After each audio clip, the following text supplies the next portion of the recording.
Welcome to Guide Up. Today I'm going to guide you on how to see old emails in Gmail. It is a very simple step.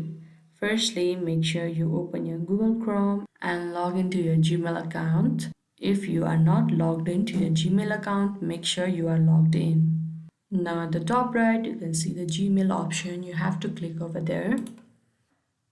You will be officially logged into your Gmail.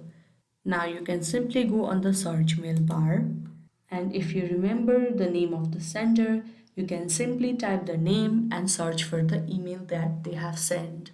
But in case if you don't remember, next step is to find them by particular time period.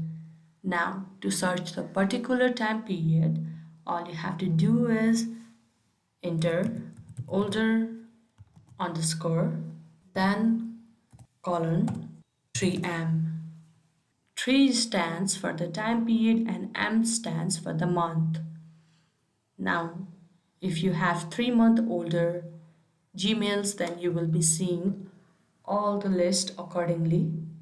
Likewise, if you want to change the month into 1 year, then you can simply remove M and type Y and press enter. Then you will be seeing 1 year older emails.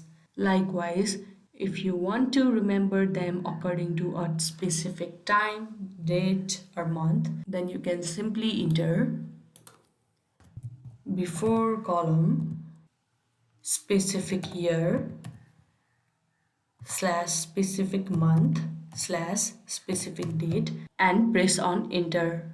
Then you will be seeing list of emails before the date that you have entered. And these are some of the techniques to see old emails in your Gmail account. I hope you found this video helpful. Don't forget to like this video and subscribe our channel Guide Up. Thank you.